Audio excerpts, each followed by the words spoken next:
thank you very much for your time today. It's been an absolute pleasure.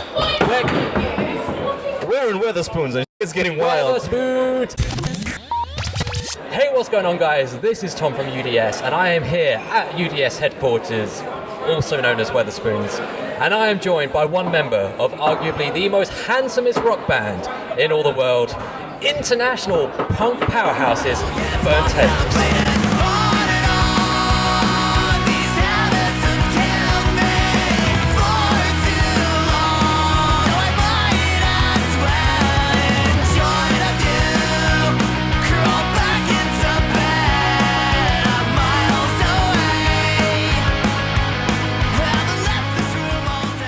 Thank you. How the devil are you doing?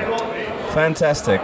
Good stuff. It's been a very hectic couple of days, beginning of the tour, so just being kind of soothing into it a little bit, feeling ourselves into it, and it's almost finished now, so I should better be ready for the full thing straight away. Ready for the whole thing. So, for the unfortunate few who don't know who you are, would you mind introducing yourselves? And Burnt Tapes as a whole. Alright, well, my name is Tone. I play bass in Burnt Tapes. Burnt Tapes is a quartet, a punk quartet, using fancy words there. Like it? Yeah, so we're basically based in London, though our origins are kind of like all muddled up. I'm Russian Greek myself. Another two guys from the band are Greek, and we have one English member on the drums. And yeah, we play kind of like post-hardcore, a bit indie-ish punk. But if you listen to it, check out Bandcamp and stuff, you'll know for yourself. But yeah, that's pretty much a lowdown on who we are and where we're from. Other than that, if for specific questions, I can give you, more intimate details. I do like intimate details. This is an effort to get more intimate, and in the effort of getting more intimate and to get to know each other a little bit better, if you could be a condiment of any kind, we've got a selection here to choose from. What condiment would you be? Always go for the mayo ketchup combo. That's almost Thousand Island dressing, but Isn't that called rosemary? it's kind of what it is, isn't it? It's kind of just mayo and ketchup, isn't it? Yeah.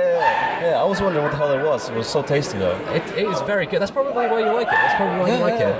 You can hear we're in Weatherspoons because there's someone shouting in the background. A lot of drums here. Yeah, it's a Thursday night, so only the finest here in Folkestone and Weatherspoons. But no, that's good. That's a good choice. Normally you get people who are either like too spicy and like trying to show off, or they're trying to be too hipster about it.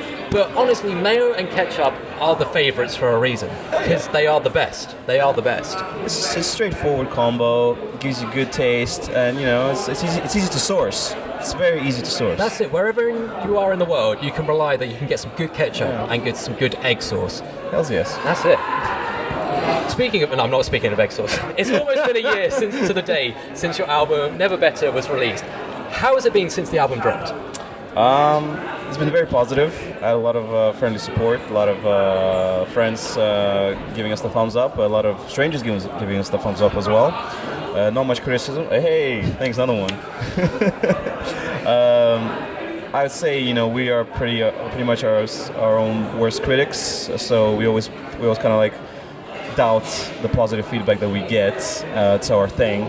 But I think overall we can take a positive attitude towards it, and think it's a good step up from what we used to record in the past, and sort of like a directional change into where we want to go next up. But yeah, it's been quite overwhelming in terms of how many doors it's opened up to us. I guess it's it's a stereotypical thing to say that once a band releases a full album, and everybody takes them seriously. So I don't know how seriously it can be taken, but I sure hope that behind the scenes people are saying positive things about us in that way, that we are a real band. Well, if I can take an editorial break, it is a very, very good album. It's a very, very good album. And you mentioned it briefly there that you're sort of moving up to the next level. Have you got more music on the horizon?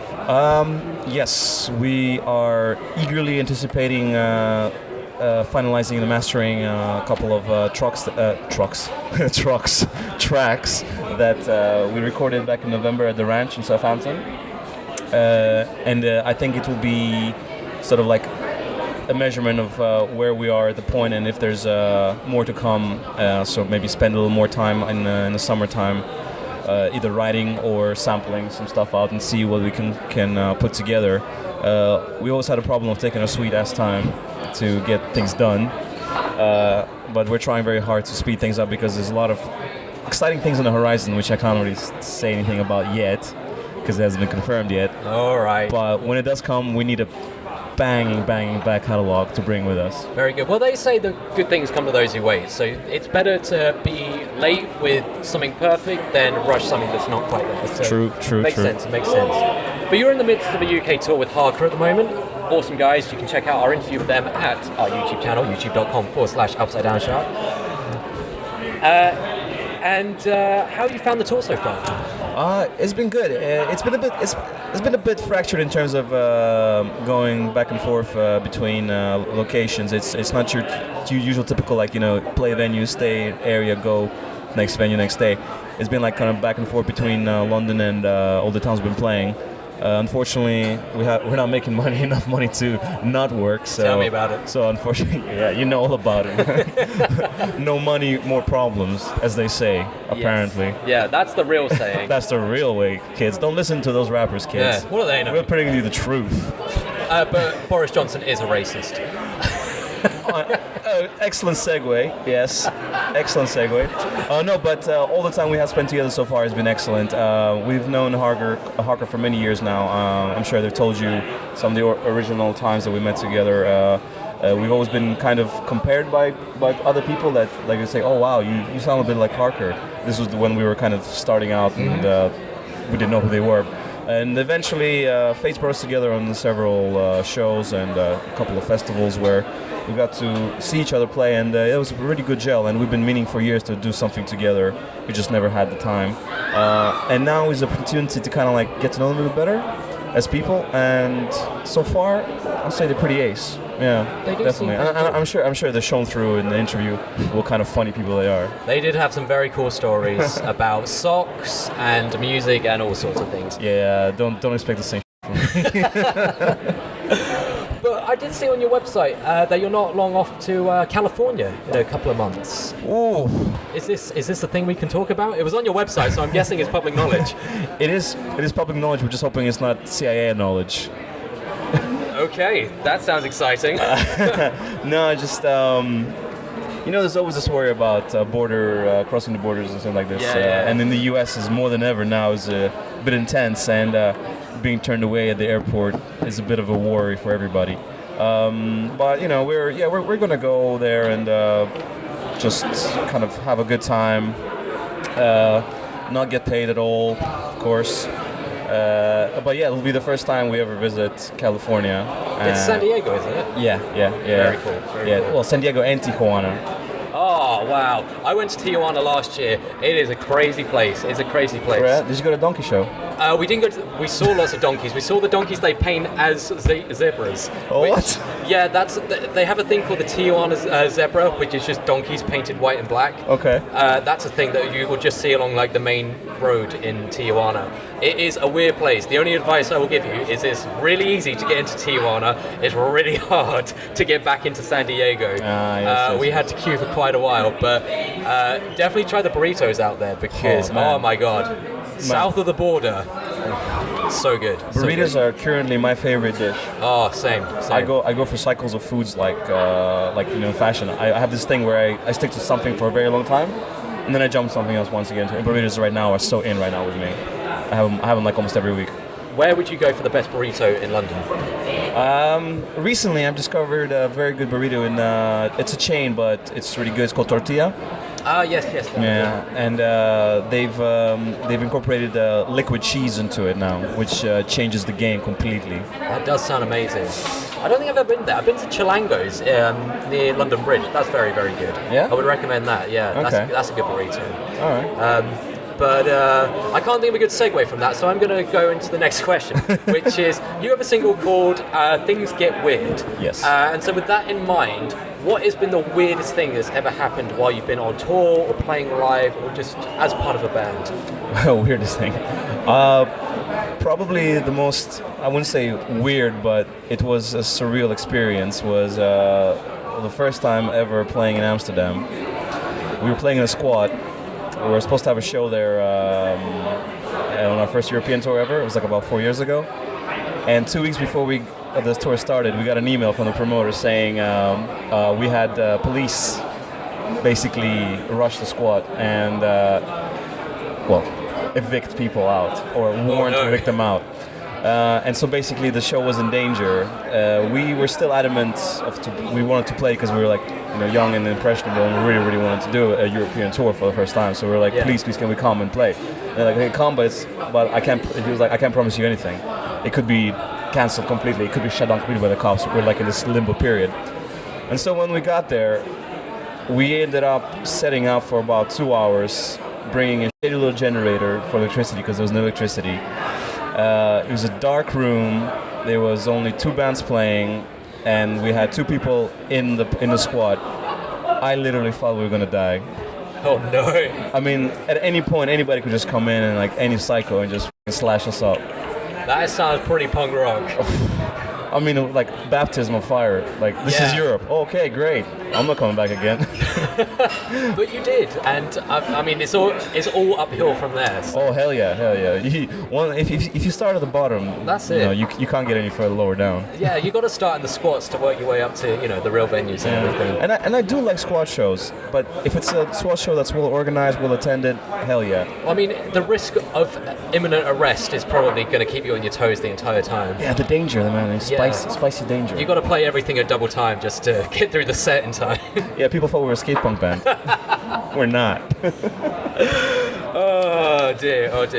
Where was I? So, going from the pits of depravity with squats to the heights of luxury, if nothing was off the table, what would be on your ultimate rider for a show? Whoa. Man. I'm gonna have to not go into the deepest, darkest depths of my desires, because if I do, I don't think you can show this. So I'm going to stick with my second passion after drugs. I mean after jogs. Paracetamol. Yes, paracetamol, headaches. Ooh, bad. I probably ask for a Sega Mega Drive console hooked up to do some old classics like Golden Axe, Streets of Rage, Sonic the Hedgehog 3. So were you more of a Sega kid growing up? I'm a Sega Genesis through and through, man. I do not play Nintendo. Every time I'm at a party with Nintendo and someone's like, let's play Mario Kart, I'm like, oh, fuck. I mean, F off, man. I don't play Mario Kart. I don't know the turtle shell differences. I can't steer. I always fall off the edge at that stage where it's the Rainbow Road. Yeah. So, count me out. Sega Mega Drive all the way. Better graphics, more adult themes, and all the Sega Saturns afterwards as well, yeah. What do you feel about the new Sonic the Hedgehog movie then? I haven't seen it yet. I haven't seen it. I want to see it. I've been waiting for reviews and stuff. There's been a lot of drama about it on the internet, which, by the way, don't go to the internet. It's the worst place to go for your mental health. It's terrible. Yeah, we're here. We're bad. No, actually, we're trying to preach positivity. Oh, no. This. We are the oasis. Did I say the internet? I meant don't go to the. I screwed it. I'm sorry. I totally screwed up your program now. That's okay. We can't screw it up any worse than we already do. UDS. But yes. I will go and check it out. Probably after tour. I'm gonna go grab myself some big popcorn, some Coke, and have a look at it. I'm a bit scared that I'm gonna get disappointed, and my childhood dreams and the way I was is gonna be completely ruined. But I'll give it a chance. So, have you seen it? I have not seen it. Craig off camera has seen it. Craig, give your Thumbs impression. I really liked it. He goes fast. Well, there you have it. Exclusive review right there. Well, thanks a lot. You just ruined the movie for me. You just revealed half the plot. He goes fast. Wow. You hate to see it. But yeah, I don't know. I mean, I've been playing more Sega games lately. I was, full disclosure, more of a Nintendo kid growing up. Fair enough. But Golden Axe 2, you can go back to that. You can give that to like a 5-year-old now who's never played any retro games, and they will still love that sort of stuff because it's just got so much replayability. Less Altered Beast, like I've got a soft spot for Altered Beast, but it's not as good as Golden Axe. But yeah, I mean, there's just they made more chances and took more risks, I think, Sega than Nintendo. Nintendo played it safe. Do you know what I really liked about Golden Axe? Is that they were very fair in terms of objectifying the characters sexually. Like, There are some sexy men in that game. I mean, that guy, those muscles, wow. And then of course that girl. I mean, I know it's some stereotypes, old school stereotypes, and I'm sure everybody's got their own taste, you know. But growing up, of course, you were kind of just like bombarded with like the sexual images, and I'm just glad that both sexes got something to look at. I mean, every single action figure from like the 80s and 90s is just jacked, like full six-pack. If anything, it gives a poor representation of like a poor image of like what a man should be, because I'm never going to be action man hot. It's unobtainable. Yeah, Fix it, Hasbro. There you go. Where are we going with this? Anyway. I have no idea. You started this. Oh, I did start this. Name one thing that's left on your band bucket list to do. Break up. Very achievable. No, I'm kidding. One thing on the bucket list as a band. I would say there's a myriad of festivals that we're dying to play, and I really hope that we hold through to have at least a couple of them on our books. And I'm talking like festivals that are, you know, maybe a little beyond the DIY level. But yeah, on a serious note, definitely we want to try to play some of the mainstream stuff. When I say mainstream, I don't mean, you know, corporate stuff, but I mean like the big, like the Fest, for example. We'd love to play Pooza Fest in Canada. I suppose 2000 Trees is pretty cool. Yeah. Sounds good. And what's that crazy one with like weird decorations, and it's quite Boomtown. That's the one. Yeah, I would love to play Boomtown. And if there was any country you have yet to play, is there anywhere in the world that would be on your list? Japan. Oh yes, that would be very cool. Very cool. I love Japan because I grew up on video games. I love Japanese culture. I love Japanese food. So this one of my, I've been there like maybe 4 or 5 times already. Really? Yeah, man. Where have you visited in Japan? I've been to Tokyo. I've been to Yokohama, and just outside in a place called Fukuoka, which has a lot of natural springs. Oh, awesome. So you go there and you just kind of like mellow out in the bathhouses. Which, by the way, is like there is no mixed gender bathhouses, and you cannot wear a towel, so you're always out naked.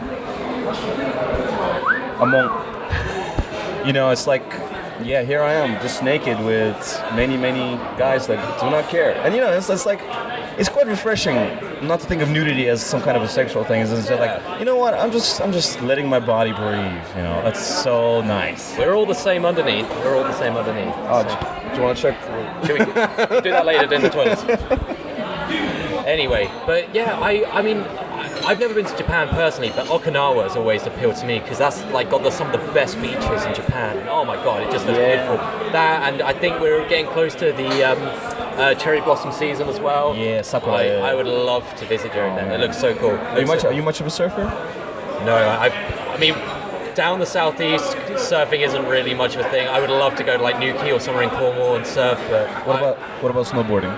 Snowboarding, again, I would love to, but there's no real option around here, and I am not rich enough to go to Switzerland just yet. Well, you know what?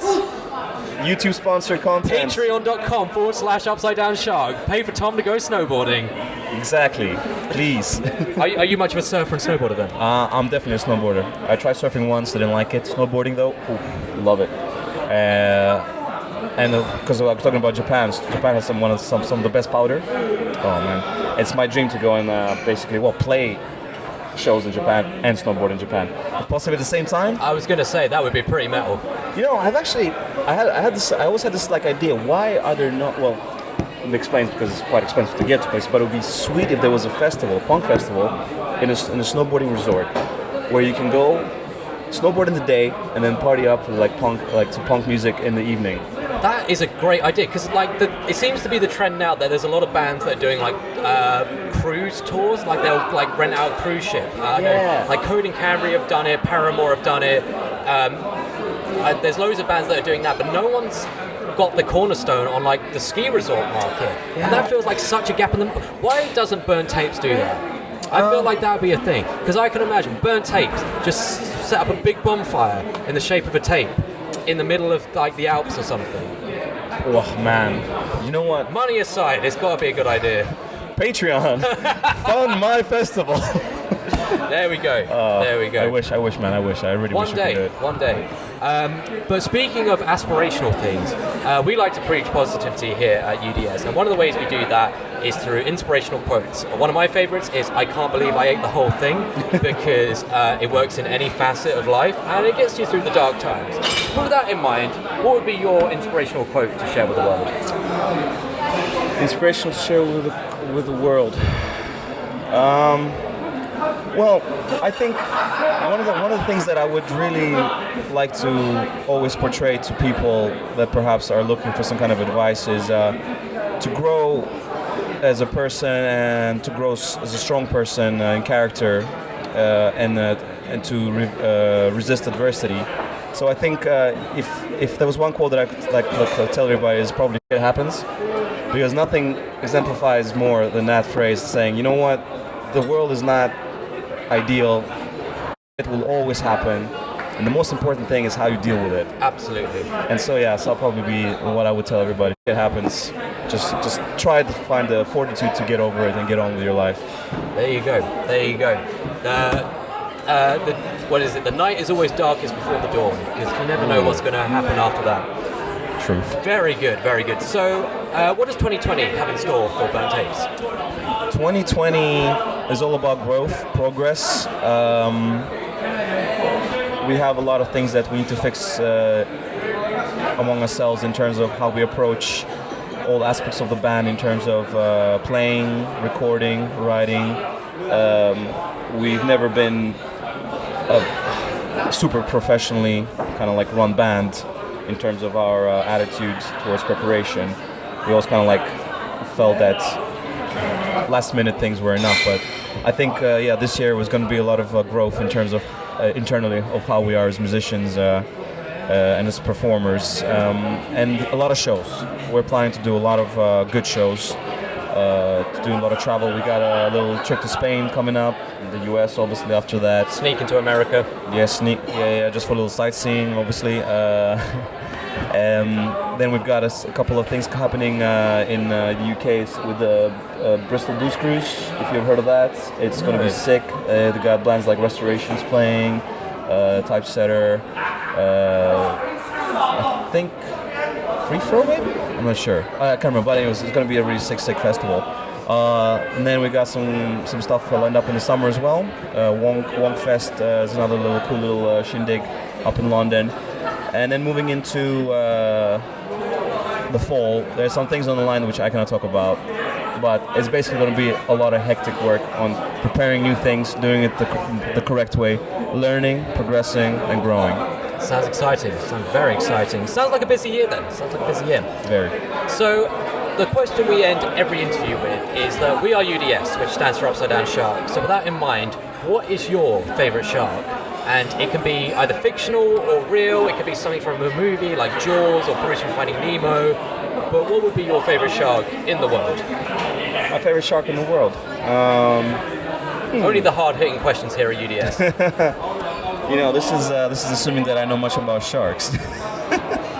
My choices are quite thin in terms of knowing the types of sharks. How many species are there of sharks? Probably more than I can count.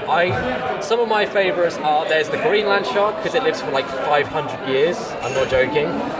There's the goblin shark, because he's an ugly obviously Great White is good. You've got Jaws, Bruce from Finding Nemo. We've had Danny DeVito as Penguin in Batman Returns as an option. I don't know how we got there. It doesn't have to be like a literal shark. We've had bull sharks, Penguins need to be sharks. Loan sharks, whatever shark you want. Well, actually, I guess I could go for Great White, because I mean, it's impressive. Those are huge. They are so big, obnoxiously big. Yeah, and plus, you know, if you grew up on movies like Jaws, it's an iconic breed of shark, and you just think of, which is unfairly, you think of death. Yeah. Though they do deliver death, I suppose like you could say that if we knew more about sharks, we wouldn't be so afraid of them, I suppose. More people die from coconuts falling on their head than sharks every year. Wow. Yeah. I'm afraid of coconuts now. Thanks, I know. man. People say you shouldn't be afraid of sharks. It just makes me more afraid of coconuts. But Stay safe. Thanks, man. It's another phobia for me to add to a list. Great. You're very welcome. You're very welcome. And thank you very much for your time today. It's been an absolute pleasure. We're in Weatherspoons and it's getting wild. Weatherspoons. We're getting out of here. Where can people find burnt tapes? Where can people find burnt tapes?